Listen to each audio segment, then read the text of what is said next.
Welcome, everyone, to the Dominator. I'm your host, as always, Josh Larky. Joining me today is my good friend of football guys, Dave Kluge, at Dave Kluge on the Twitter machine. Today, we are going to be streaming a puppy draft for the good people. Apparently, $25 from last week was too expensive for some of you out there. And to that, we do not shame, we simply adjust. We will be doing a $5 puppy draft with $100,000 up top. Dave, before we get started, one thing that I think anyone who's ever drafted a puppy notices, these $5 drafts, I'm looking, there's 168,000 people that will be in this contest. It was launched yesterday. Nearly 30,000 people have signed up. It will be filled by the end of the week. Do you adjust your strategy at all for a puppy versus Best Ball Mania, where Best Ball Mania is open for about 3.5 months, where people can draft ADP shift? You get different camp news over time versus a puppy where the ADPs are not going to change. It's 4 or 5 days rapid fire. Is there an adjustment? And if you're not adjusting, do you think you should be? That's a good question, and I think I'm willing to be a little bit more aggressive to stick to my process rather than ADP when I'm doing these puppies, knowing that we aren't going to have that shift. An example would be in early Best Ball Mania drafts. You and I talked about this a couple of weeks ago where I was saying, I saw a huge discrepancy in Hollywood Brown's price. So I was willing to reach on Hollywood Brown knowing that his value is going to shift up. Since then, he's climbed about a round. And now I'm changing my stance on Hollywood Brown a little bit. And you need to constantly readjust when you're doing these tournaments that are open for months. As ADP shift, your takes have to shift. With these puppy drafts, because we're not going to see that shift over the course of 2 or 3 days and in the time that takes us to fill, I'm much more willing to just aggressively grab the players that I want and, take stacks, even if I have to reach for them a little bit, get a little bit weird, reaching for Lamar and Andrews earlier than ADP, if that's something that I want to build around, and just taking some chances here. Also knowing that the stakes, just a $5 buy-in, are a little bit lower. Yeah, I've kind of done the same thing. I know some people have made fun of some of the drafts that I've been posting where they go, wow, you started with Garrett Wilson and Jahmyr Gibbs, and then you took Patrick Mahomes and Kelsey at the 3-4 turn. What could you be doing? And I'm like, all right, folks, if you want Garrett Wilson, Gibbs, Kelsey, and Mahomes, what do you think? I'm supposed to wait when Mahomes' ADP is like 44? You want me to wait to try to just pray to the gods that I get him at 60? It's time to take some stances. We're going to be taking some stances. I think the only player I've seen in this puppy whose ADP has shifted, right after we talk about how the player ADPs don't shift, the one guy who has shifted, Ricky Pearsall's moved up about 5-6 spots. Another example of a guy that you and I were both really trying to draft pretty aggressively months and months ago. Mm-hmm. And I don't want to say he's there yet, but he's getting to that point where I don't want to say I'm out on Ricky Pearsall, but I'm less willing to draft him at ADP now than I was a month ago. Same. I am now joining the draft room for everyone following along. We will share our screen in just a second. It looks like the draft is filled. We love Underdog Fantasy. About these puppies, they fill in seconds. Mm-hmm. They fill instantly. Underdog Fantasy. Promo code Underworld. Dave, do you have a promo code as well? Let's just drop 2 promo codes. We'll have them dueling for this. This is your show. I'll let you guys keep the Underworld promo code on this one. All right, folks, you can try promo code Kluge. I don't know if that works or not. You can also, and I would recommend, because this does work, promo code Underworld, get that 100 or 50% deposit match up to $250. For those that hate math, if you deposit $250, they add $125. Now you have $375. If you deposit $100, you would now have $150 in your account. Let's see what pick we have. We've got the 10th pick. Is there anybody already that you're starting to get interested in? I know we've talked on past shows about some of the guys we start to like towards that turn. Obviously, anyone that's been listening to this show knows that I want Bijan and Breece Hall to fall because it's a stream. That's not going to happen. Which of these receivers and or Gibbs, JT, are you looking at right now? Man, I feel like there isn't really a bad pick in the first round this year. There's a few minor discrepancies I make. I prefer Amon-Ra St. Brown to Justin Jefferson. I prefer A.J. Brown to Puka Nacua. But really, I think ADP is pretty tight in the first round. When you're picking from 10, it's typically Puka or A.J. Brown, one of the guys you're ending up with. I like both of them. I've been seeing Puka go really early in some drafts. He went in 104 in a draft that I did yesterday. Seeing him start to creep up a little bit, which just makes getting A.J. Brown even all the more easier. So I assume we're probably going to end up with A.J. Brown here. And the way ADP is shaking out this year, it's just so easy to start your draft if you want to go all in on the Eagles, to go A.J. Brown, Devonta Smith, Jalen Hurts. So we'll see if that works out on this one. But I'm anticipating AJ Brown, but I'm happy with AJ Brown, Puka Nacua, and then of course if Bijan or Brees slide to 10, that's a really, really fun start. That sounds good to me. We'll kind of focus in on that. If you take Puka, are you trying and hoping that you get Marvin Harrison? Since I'm not a huge Puka guy this year, but I do like that you can pretty much just immediately correlate without needing to do too much when you get either the Puka Marvin Harrison. Another common one is Jahmyr Gibbs with either Ayuk or Deebo Samuel if you want Detroit San Fran. Let's go with AJ Brown here to start this off, but I do like the Puka Marvin Harrison start. And I've talked about that. It feels very reminiscent to last year when you were able to get that AJ or Amon-Ra St. Brown CeeDee Lamb start to drafts, where you got two guys that you know you're getting the week 17 correlation, two guys that have immense ceilings. And I know there's some question marks, of course, about, can Puka Nacua build off of his rookie season? We had those same question marks last year about Amon-Ra St. Brown. The questions about CeeDee, can he take that step to being elite? We've got the questions about Marvin Harrison. Can he do it as a rookie? So obviously there's risk with these guys, and that's why they're suppressed in value and falling to the 1-2 turn. But I think Puka and Marvin Harrison Jr. is my favorite start that you can't always pull it off because they're a little tight in ADP, but I've been able to do it from 10, 11, or 12. You just need one of those guys to slide, and I absolutely love that start. Yeah, me too. Here, let's go Marvin Harrison here. I think this is a pretty easy one if he's sliding. Yeah, and I tend to do that. Like I said, I've got a few stances where I prefer Amon-Ra to Justin Jefferson, but I'm not doing that in every single draft because if I do that, then I have no Justin Jefferson. And then, God forbid, Amon-Ra St. Brown gets hurt, then I'm sitting there with no Justin Jefferson, overweight on Amon-Ra. So I'll mix in when I have these strong early round stances. I'll mix them in maybe 40, 50% of the time. But typically for the first 2 or 3 rounds, I like to stick pretty close to ADP just so I have flat exposure to all those guys at the top. Yeah, I've taken a few more stances this year than last year. Last year, I pretty much just stuck to ADP. This year, the best ball manias, I'm sticking a little bit more to ADP. The puppies, I'm kind of all over the place. We talked about their $5. So I think I'm hopefully going to have kind of a nice portfolio of balanced higher stakes and then pretty wild west with these $5 puppies. We'll see what happens. One thing that was also nice about CeeDee Lamb and Amon-Ra, they finished number 1 and number 2 in the NFL in receptions. So sometimes it falls into your lap. So for the people out there that are like, oh my God, you're trying to set up week 17. Why does that matter? Well, folks, we just saw it last year. Sometimes it can be that simple as you take 2 young players on pretty good offenses that are going to play each other in week 17, and the rest just kind of figures itself out. We don't always need to overthink it. So we've got AJ Brown, Eagles. We'll be looking at Jalen Hurts. We'll be looking at some Dallas runbacks, and we've got Marvin Harrison. That could set Kyler up Murray something. is one of my favorite values right now at the quarterback position. So that's another reason I like taking Marvin Harrison early. It opens up for Trey McBride, who I think is valued very great as tight end, and then also opens up the possibility for getting Kyler Murray later. I'm very much so in on this Arizona Cardinals offense as a whole. And I think a lot of people are scared off by Marvin Harrison with where he's going. You can argue that he might be going a little bit too high given that he's a rookie, but it's just the perfect storm of who he is as a prospect, the team that he's going on, a bad defense, little target competition, a good quarterback who has a history of supporting fantasy relevant wide receivers. So the stars are kind of aligning for a breakout season. I don't know if you can call it a breakout, but just for a good season for Marvin Harrison. And then when you draft him, it just makes me all the more likely to just go after the rest of the Cardinals offense, which I really like the values with. Same.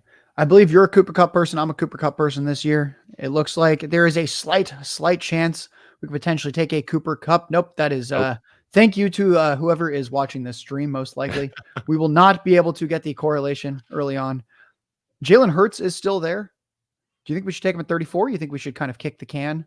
Let's typically see. I think we can kick the can here, especially quarterbacks. Yeah, basically where I'm at when I get to the 2-3 or the 3-4 turn, like we're at right now. I look if Josh Allen's still on the board, and if Josh Allen's still on the board, I'm willing to wait on Jalen Hurts, knowing that if a quarterback goes here, it's probably going to be Josh Allen. We could get screwed, but I don't want to reach this early for Jalen Hurts, especially with Derrick Henry on the board. So we'll go with Derrick Henry here. I love it. The big dog. I just checked. And NF Alex and Adam Foster, the 2 guys that are picking at the turn in our middle, neither of them has Devonta Smith. Yeah, that is exciting. There is currently 0 incentive for these guys to take Jalen Hurts with Josh Allen still on the board. I'm not going to do the bad look, and I'm not going to put Jalen Hurts in the queue right now. We are just going to be anxious for the next 20 seconds. Yeah, we'll see. If Josh Allen goes here, then we maybe worry about Jalen Hurts going at 402. But Mhm. if he passes on Josh Allen here, whoever this is, Adam Foster, if he passes on Josh Allen, we should be good for Jalen Oh, Hurts here. and he There took goes Josh Josh Allen. Allen. So So now Jalen Hurts is we've got certainly in play here at 402. yeah. This guy's If got. not, though, Tank Mhm. Dell is a great option to fall back on if you're getting him in the early first round. So I'm okay I with think so Jalen too. Hurts or Tank Dell here. Jalen Hurts obviously is preferred, but I like both of Yeah, we'll these put guys. Tank Dell in the queue just in There case you NF go. Yeah. Alex 14 is watching the stream with the sound off. And there we go, folks. Yep. Jalen Hurts falls into our lap. We are now going to be starting this draft with Jalen Hurts, AJ Brown, Marvin Harrison, Derrick Henry. I'd say that's a pretty strong start. 4 offenses that I think all have top 10, maybe even top 5 potential. So we definitely like that. And the other thing I want to say too is again, kind of looking Mhm. at it week 17, when you take Derrick Henry there, you open yourself up to the Tank Dell option. So the reason I wasn't willing to reach on Jalen Hurts is because we had Marvin Mhm. Harrison as well. So if we didn't get Jalen Hurts, I wouldn't be freaking out about it because I know we've got Kyler Murray to fall back on later in the draft as another correlated stack that has rushing upside and top 3 potential at the quarterback position. So it's always nice when you can get these guys a little bit below ADP. I am not a huge believer in reaching aggressively for your stacks. Set yourself up for multiple options and then hope that one of Mhm. them just falls into your lap. Question for you. We just talked about the Eagles. So if we look at the Bills ADPs, this has been a tough one for me. It's very hard to stack Josh Allen with Dalton Yeah. Kincaid. Hmm. I think Jalen Hurts is similarly mobile to Josh Allen. I like his supporting cast a little bit more. If you in a vacuum had to choose one of these guys to have more fantasy points, are you with me that Jalen Hurts looks like he's probably going to score more fantasy points? Since I've definitely taken a little more Jalen Hurts than Josh Allen simply because I'm like, Jalen Hurts stacks fall into your lap. The Josh Allen ones don't. And it's not like his supporting cast is as good either. Yeah, and I do have Josh Allen as my QB1 in rankings, but he and Jalen Hurts are so close for me that given the cheaper price for Jalen Hurts and like you mentioned, the easier ability to stack, I have a lot more Jalen Hurts than I do Josh Allen. It's just so hard for me to take the first quarterback or tight end off the board. Almost every single year, I kind of fall victim to this trap. Sam Laporta, another great player. I have him ranked as my tight end 1, but it's so hard for me to draft Sam Laporta knowing that I can get similar production from Dalton Kincaid and Trey McBride and other guys later in the draft. Mhm. Similarly, it's really tough for me to draft Josh Allen, knowing that I can probably get similar value from Jalen Hurts and Lamar Jackson and other guys. So I just don't like being the first guy to take Mhm. either a quarterback or a tight end off the board. And you have to every once in a while, but I'm at about 3 or 4% Josh Allen exposure, and I'm okay with that enough that I Mhm. can feel comfortable. And I have some Josh Allen, but he's not a guy I want to be overweight on. Yeah, 3 or 4%, folks. That means that Dave's about half of what he should or could be if he was trying to make everything perfectly normal. 8.3%. We can just think of it as 8% is roughly going to be average exposure. I'll tell you one thing I don't like about Sam Laporta. I actually wrote an article for Player Profiler. It should come up later this week where I kind of detail a few fades I have, Laporta being one of them. Check that article out for a few more of them. With Laporta, I'm looking at the Lions ADPs. Dave, I noticed something kind of funny. Laporta is the 3rd skill player drafted on the Lions. People hoping for a massive role increase because, again, he didn't even have 900 receiving yards. He got there because he scored 10 touchdowns. You kind of need an injury or something to happen role wise to Amon-Ra or Gibbs. Uh, I'll Everything push I'm back aware on of. that a little bit, but Yeah, let's focus on this pick right now. See who's we're on available the here. clock. Yeah, we are on the clock. Nobody really jumps out to me here. I do like I've Kyle taken a Pitts. lot of hits. Yeah, I've Yeah. taken a lot of Pitts here. I like that. We're already set with Jalen Hurts, so we're not looking at quarterback. Mhm. Not a big fan of Cook, Ridley, Yeah. or yeah. I think we'll go Pitts here. And CJ Stroud We'll is one take of those Pitts. guys where he'd work with the build that we have with Derrick Henry, but at this point, Diggs, Nico, and Dell are all off the board, Mhm. and I don't want CJ Stroud without that stack, so I'm willing to just kind of kick him down a little bit. But scroll down. Remind me, we just have AJ Brown, and do we have a wide receiver too yet? Oh yeah, Marvin Harrison. AJ That's Brown, Martin Harrison. Yeah, it looks like your nameplate is in the way. it We'll is. we'll we'll get you back on the right side after we make this pick. We'll rectify the nameplate for you. Now let's go ahead and throw Chris Godwin and Joe Mixon I are was the two about to say. guys. Yeah, Mhm. Godwin is a guy. Man, it wasn't that long ago that Godwin was falling in the 7th and 8th round, and he's climbing into ADP. But I'm still willing to draft him there. The Bucs are running back pretty much the same offense they had last year. Obviously, Dave Canales isn't there, but the same players that they had last year. They made very few changes to the Mhm. offense beside adding Bucky Irving, a day 3 running back. So Chris Godwin off the board, unfortunately, so he can't get that. Should we I know take this, what I want to do right here. We already have a quarterback, we already have a tight end, and we've already got a running back, but I want to go with an RB2 here. I like Joe Mixon. His it correlates with projected Derrick workload, Henry.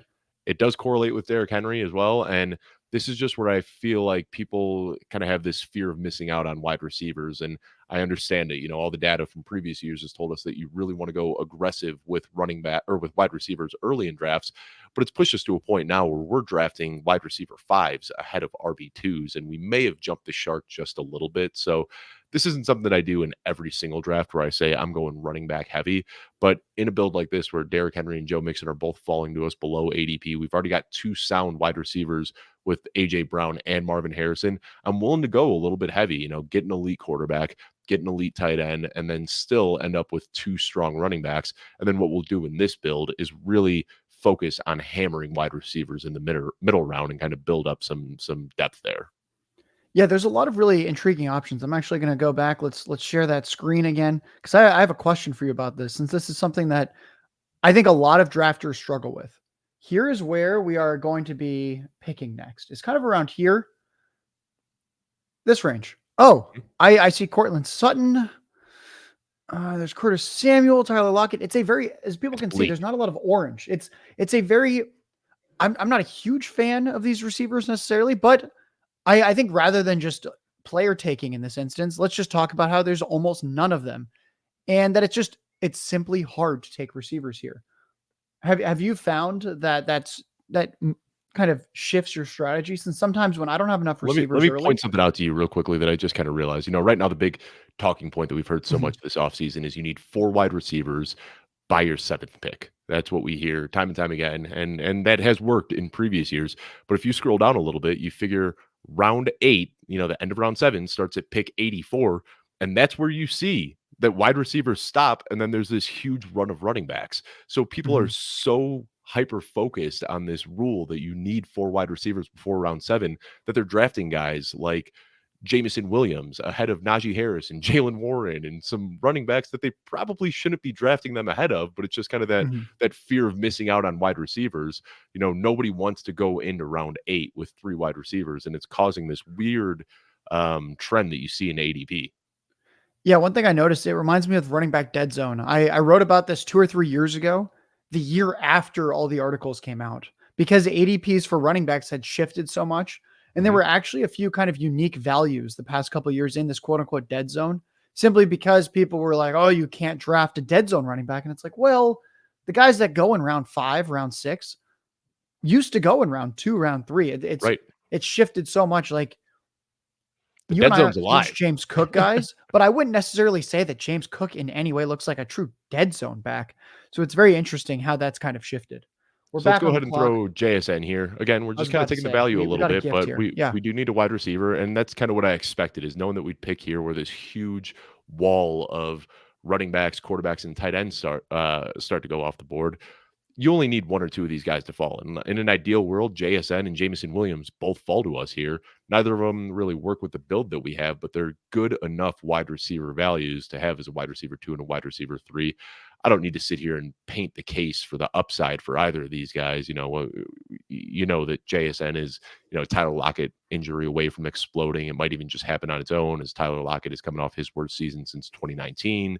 Ryan Grubb offense is Mhm. going to get a little bit more vertical and work for him as well. So JSN is an easy guy to make an upside case for. Jonathan Brooks here. We've talked about this enough. For anyone that doesn't know, Josh and I, we talk off air all the time. We spend a lot of time. Jonathan Brooks is my favorite value in drafts right now.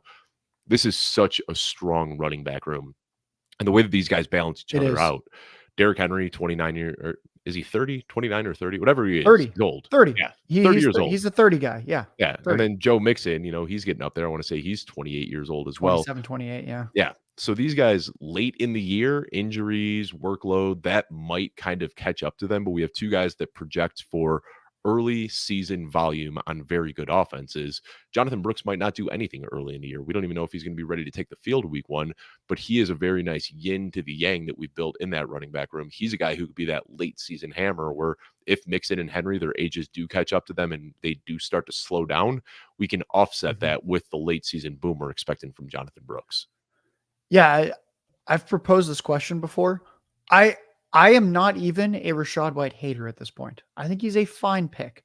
But what is the difference between Rachaad White and Jonathan Brooks? Two running backs that should get most of the touches on offenses that we are probably going to project to score a slightly below average amount of touchdowns.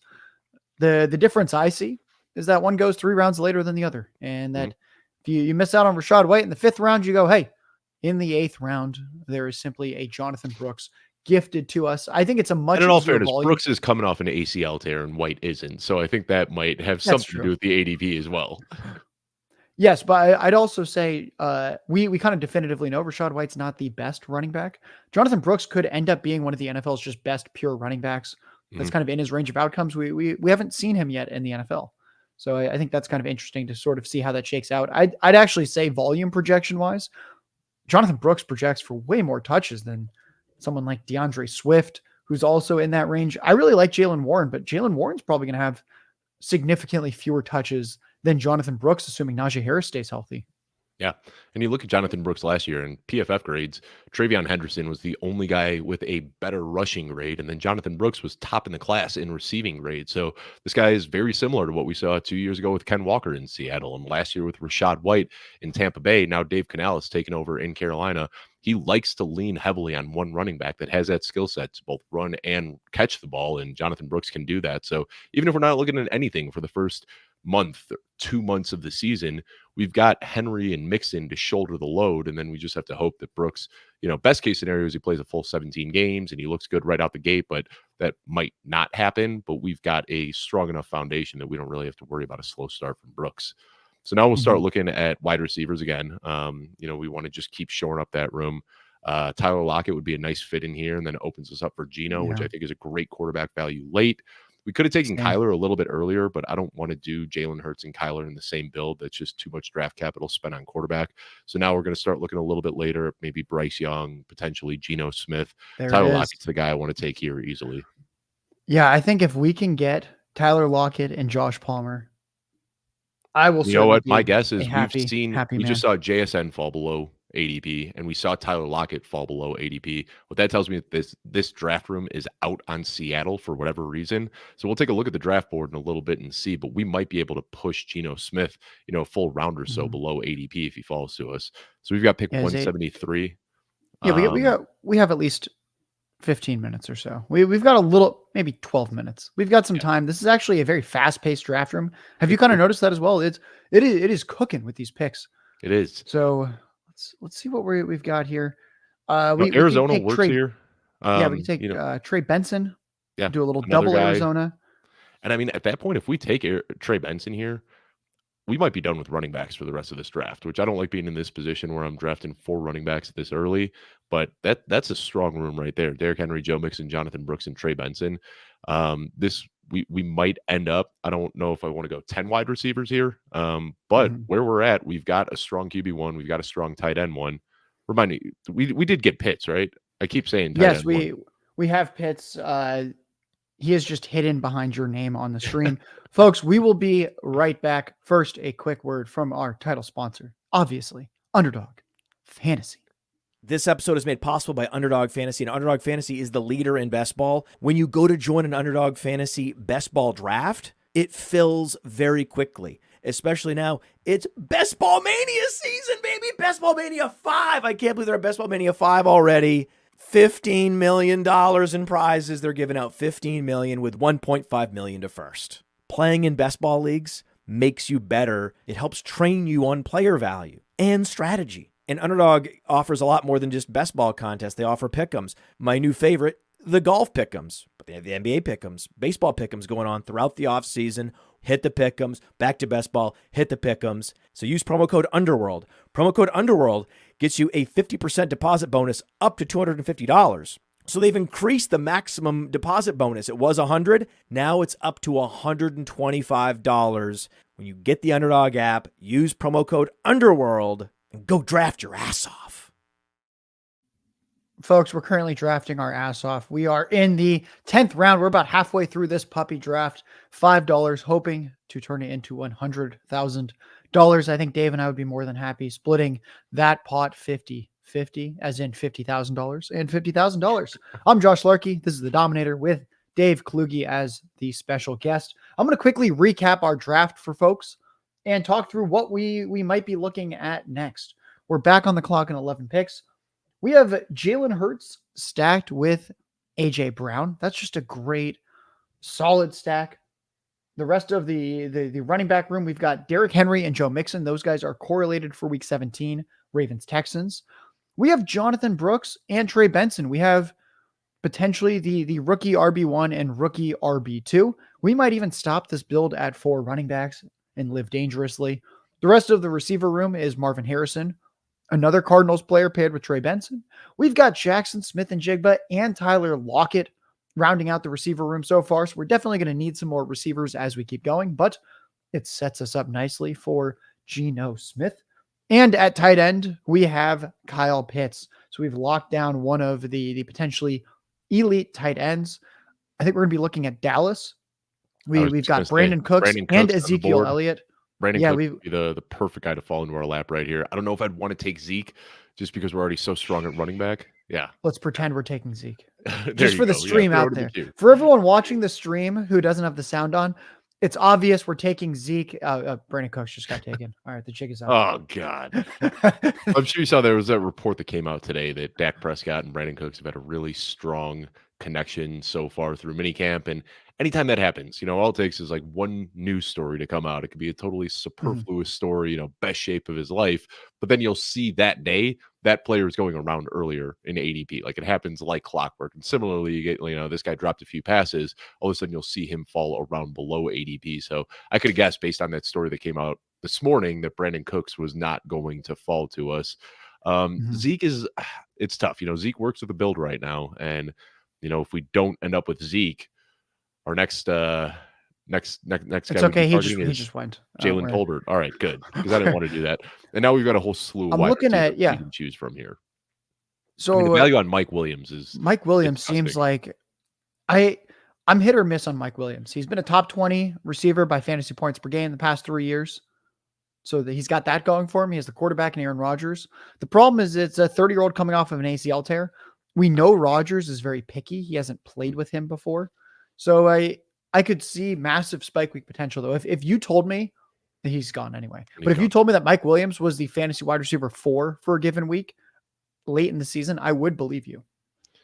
Yeah, I mean, at this point, there's nobody that really works with our build. And when I'm in that sort of position, I will just draft value here. So I like A.D. Mitchell. I think that Anthony Richardson is very underrated as a passer. I think that we can see him potentially support multiple guys there. I think Michael Pittman, Josh Downs, and A.D. Mitchell could all have spike weeks. I think A.D. Mitchell should have been a first-round pick in the draft. I was shocked to see him slide the way that he did, but it sounds like the Colts were more than happy to get him when he fell there. So might be a little bit expensive going in round 11, but again, you got to play ADP to some extent. We're in a position where we really need wide receiver depth. So when a guy's falling around below ADP, I'm willing to just take him even if he doesn't work with the build we have. I'll tell you who I'm looking at right now, because for anyone out there that's looking at our receiver room, AJ Brown, Marvin Harrison Jr., that's awesome. Doesn't get much better than that to begin. Jackson Smith-Njigba, a slightly weak wide receiver 3. Tyler Lockett slightly weak at 4. Adonai Mitchell slightly weak at 5. To get that firepower, the two guys I'm looking at would be Xavier Legette. Yep. He pairs nicely with Jonathan Brooks. To say that with Brooks. And Ricky Pearsall, who we talked at the pre-show. He's been climbing with these Brandon Ayuk trade rumors. For folks that missed that, Brandon Ayuk basically said the 49ers don't want him on a podcast? Is that what it was? No, I'm not sure. Do you know what the forum was? TikTok live where he because it was recording FaceTiming.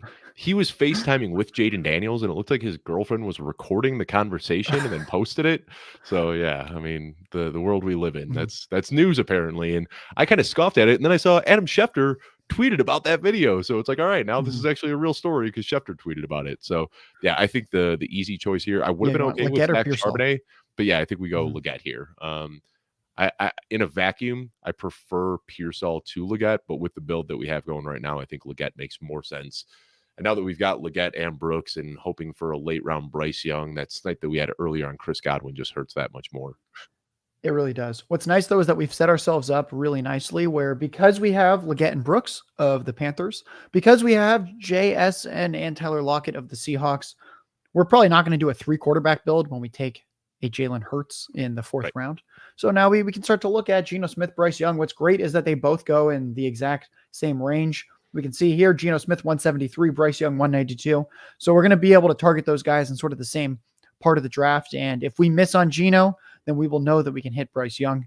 So there's a lot of contingency plans at this point, which I really like. So And at this point, this is a little heavier on rookies than I typically like to go. I think we've got 4 rookies already in this build. We've got Marvin Harris. Oh, we've got 5 rookies. Yeah, we've got Trey Benson, 5 rookies. Mhm. Jonathan Brooks. And I'm okay doing that because we have, like I said, the projectable volume for the veteran running backs early. So I want to pair those up with these high upside guys that can help us later in the season. And that's what you're hoping for Trey Benson. Trey Benson probably isn't a guy that's going to come out and see 20 carries in week 1, but James Conner misses 3 to 5 games every single year. If he ends up getting traded or injured, then we're looking at huge potential upside for Trey Benson, but that probably won't come until, the midway point or towards the end of the season. So I think we've done a good job kind of balancing that. And then again, we've got the 2 kind of locked and loaded wide receiver ones with Marvin Harrison Jr. and AJ Brown. But because we kind of punted on the early round depth, I'm swinging for upside with all these picks. And that's why we end up with guys like Leggett, who might not be good, but the upside is there. Yeah, it definitely is. One thing I'm looking at right now, Cole Kmet is still on the board. He would be a run back potentially if we went with the Seahawks stack for week 17. For those that are wondering why week 17 matters, let's think about it like this. If anyone's ever played DFS and you've made a DraftKings or a FanDuel lineup, you know that it's really important to have a stack and a run back. Essentially, what you're saying is that this game right here, we have chosen this game. It's going to be high scoring. There's going to be touchdowns on both ends. If we like the Seahawks Bears game in week 17, we think each team will score 3, 4, 5 touchdowns apiece. So then if we had Geno Smith, Tyler Lockett, JSN, and they're all doing something and they're all entering our lineup, I would be absolutely shocked if they just blew out the Bears 28-0.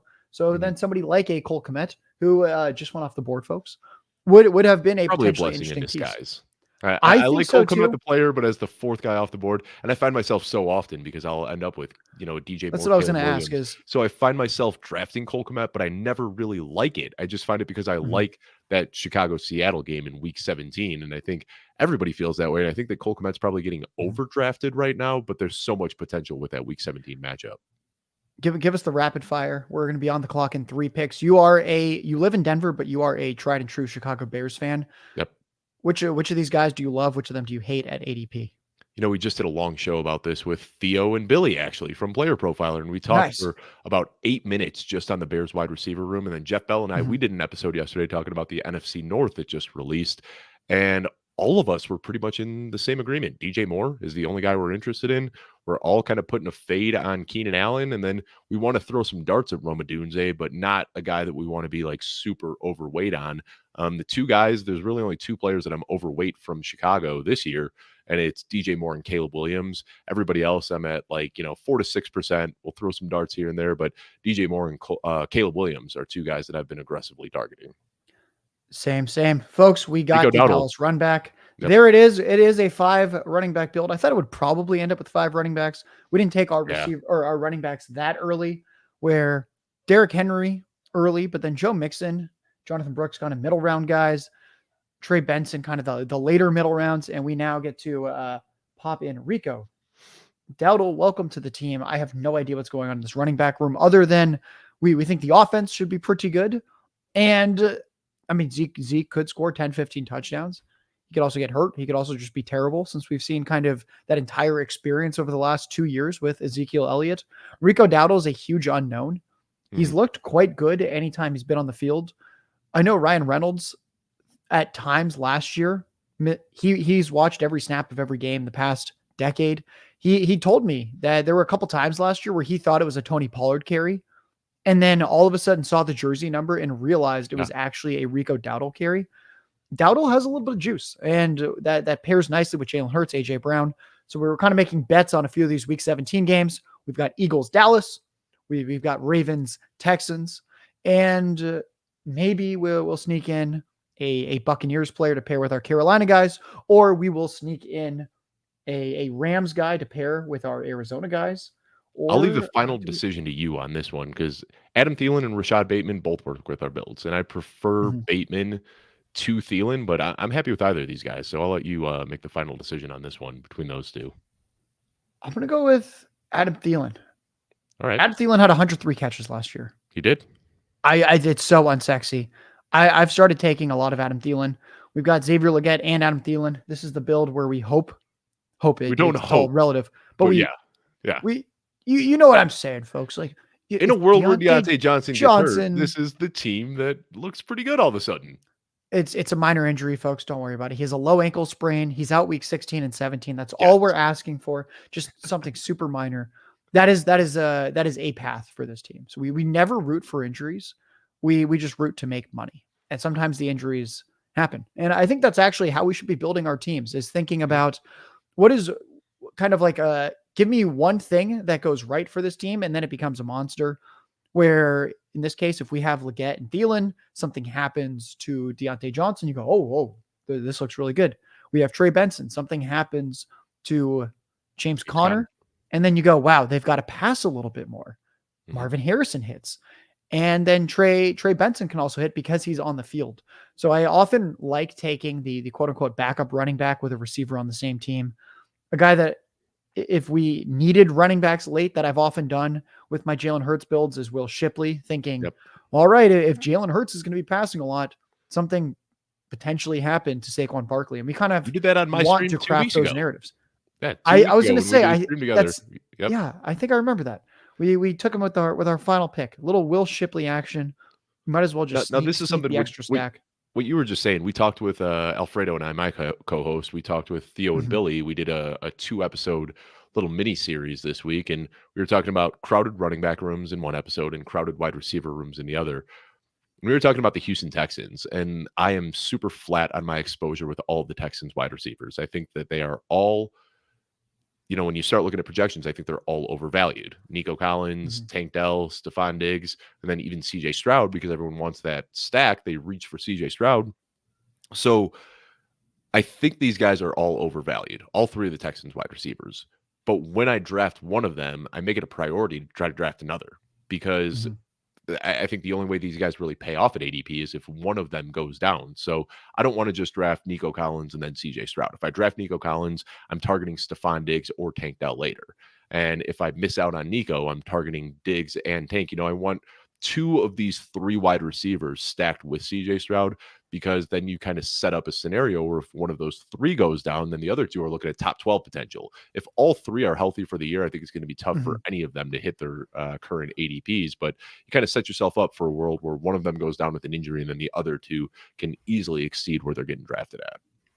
Yeah, one thing I like is that we did have the great gift last year where all the Seahawks receivers stayed healthy. So a lot of people keep referring to, well, Jackson Smith and Jigba, like he really didn't hit. So we can't think about wide receiver threes. And Romo Dunze is, I think, a slightly different case. Someone like Stephon Diggs, Tank Dell, Nico Collins, whoever you think the wide receiver 3 is there, slightly different case, because someone could get hurt. Yep. And obviously we saw the downside risk last year. Lost my train of thought, because right now I see a Geno Smith on the board. So and I see a guy that has... You see Geno Smith. I'm looking at Cade Otton here, because I think that we're going to be able to get Bryce Young a little bit later. And we've set ourselves up for that. I don't know if we can get... we could always get Roschon Johnson later.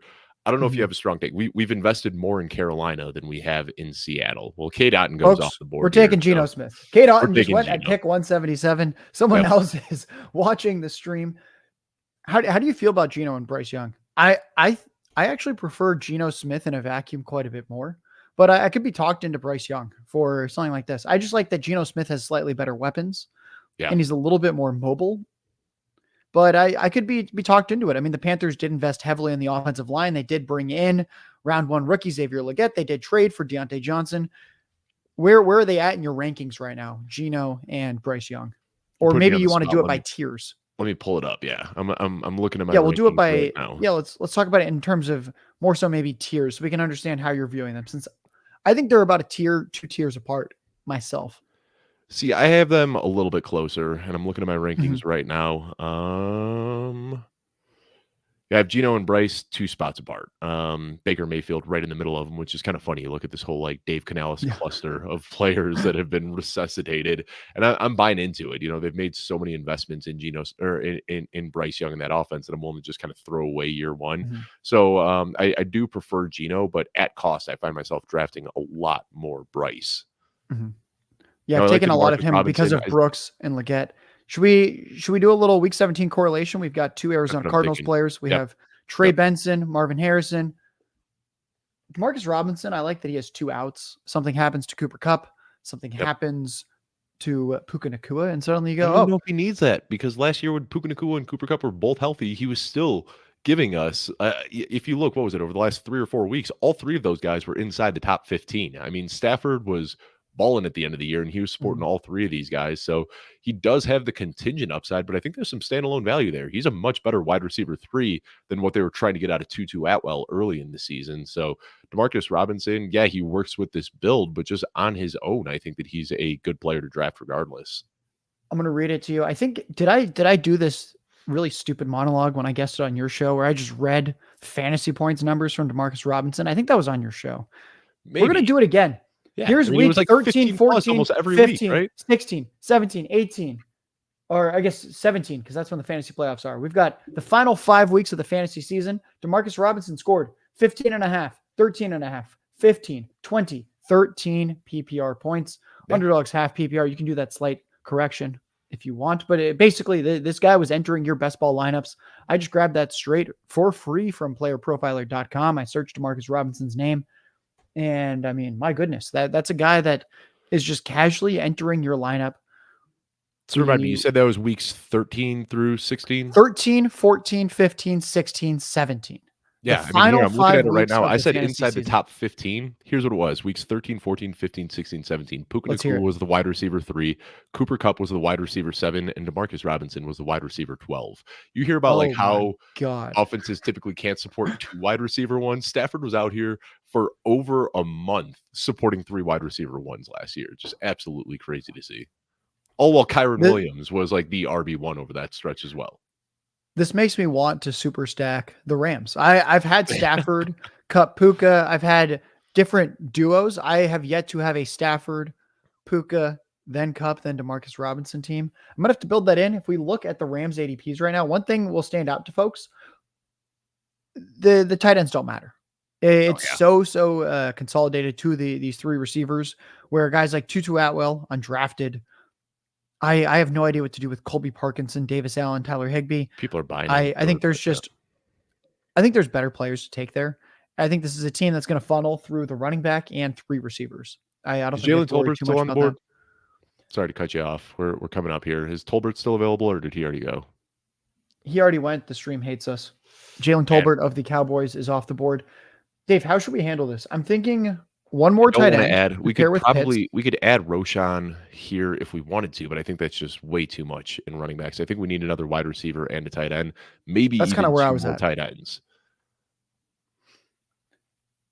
Yeah, I think we go at least one more tight end. I think Geno and Juwan Johnson are pretty interesting. Do you have a preference out of those 2?